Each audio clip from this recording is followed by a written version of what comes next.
Hello everyone, welcome to a new lecture in the series of data-driven model predictive control. In the last two lectures, we were discussing the realization and subspace-based data-driven MPC schemes. In this lecture, we will focus on the prediction error methods, which are optimization-based system identification approaches.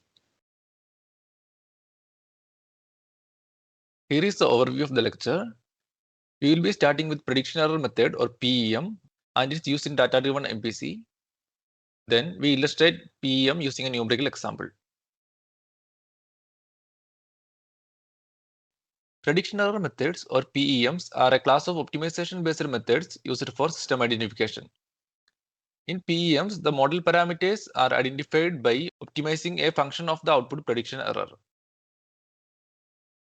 In general, PEMs can be considered as similar to other machine learning algorithms, especially in the category of supervised learning, where the model parameters are identified by optimizing some function of the prediction error. In this lecture, we will be using PEMs for identifying the optimal system parameters in state space form. In other words, the optimal values for the ABC matrices.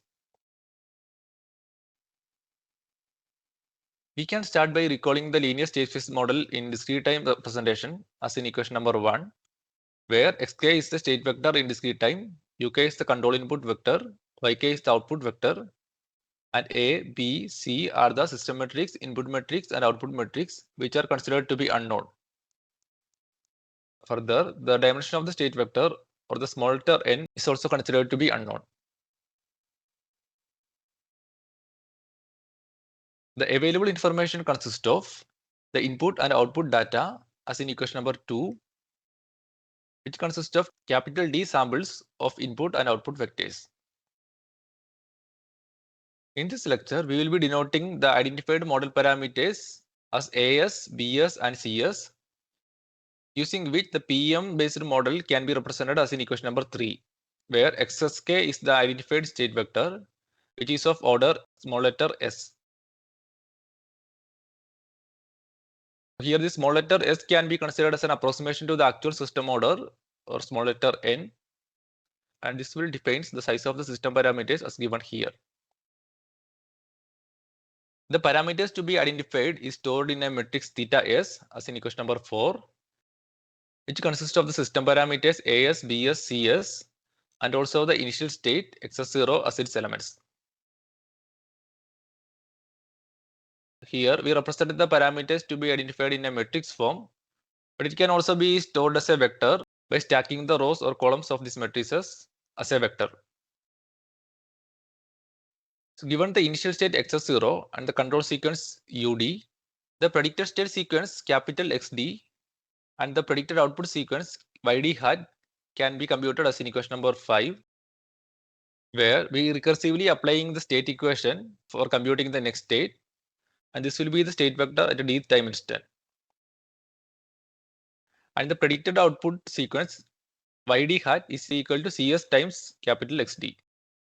And this we can represent it as a function of the parameter matrix, or which we denoted by fyp of theta s. Now, using the predicted output sequence, we can compute the loss function for PEM, which becomes the Frobenius norm square of the output data matrix capital YD and its prediction capital YD hat. And this can be expanded as trace of YD minus YD hat transpose into YD minus YD hat, which is basically equal to sum of k equal to 1 to capital D yk minus ysk hat norm square. Here, the predicted output sequence or YD hat is a function of the parameter vector theta s, and the optimal value of theta s is obtained by minimizing this loss function as in equation number 7. This will be a nonlinear programming problem which can be solved using various numerical solvers. Once the optimal parameter matrix theta s is computed, we can obtain the parameters as, bs, and cs, using which a linear state space model can be defined. Now, in PEM-based data-driven LMPC, the system identified using PEM is used for designing either output-based or state-based LMPC. And here we are considering a state-based LMPC scheme as discussed in lecture 2, for which the state and control references are computed as in equation number 9, where we apply the steady state criteria in the identified model. Now, using the state reference XR and the control reference UR, obtain the solutions of this equation. We can define the optimization problem for PM based LMPC as in equation number 10. Here, this matrix capital Hx and vector Qx are constructed using these identified model parameters AS, BS, and CS.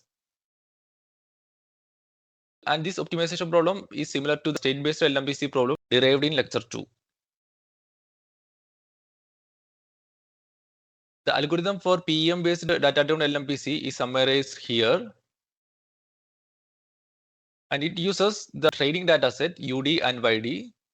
And we will be selecting a value of the prediction horizon N and also the dimension of the state vector S as hyperparameters. Once we initialize theta S with some random values, we can compute the optimum value of the model parameter matrix or theta S star by solving the optimization problem for PM. It basically contains all these model parameters. Once the model parameters are identified, we can implement a state-based or output-based LMPC, for which these parameters can be defined as here, and we can compute the reference values by solving the steady-state criteria. And then for each time instant, we will be solving the MPC optimization problem for computing the optimal control sequence UK star, from which the first element is applied to the system.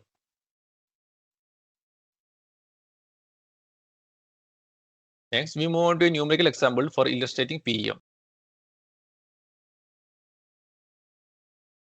Here, we are considering a fourth order system example for which the system parameters are chosen as in equation number 11.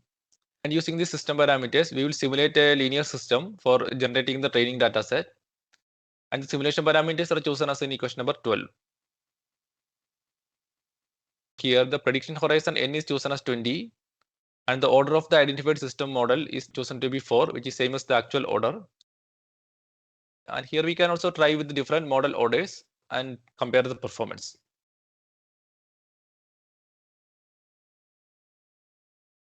Figure 1 shows the response of PEM-based data-driven LMPC, in which plot A shows the training input and training output, and it also shows the predicted output in green color, where we can see that the predicted output is matches with the actual output. And figure B shows the output response with the data-driven LMPC, where the reference value is plotted in green color and the MPC output is plotted in red color. It shows that the MPC output is tracking the reference trajectory. And figure C shows the control input with the data-driven MPC, where we can observe that the control input is satisfying the constraints. The MATLAB code for this numerical example can be downloaded from the link given in the description. And with this lecture, we will come to an end of data-driven linear MPC algorithms. And in the next lecture onwards, we will be moving on to data-driven nonlinear MPC. That leads us to the end of this lecture. Thanks for watching.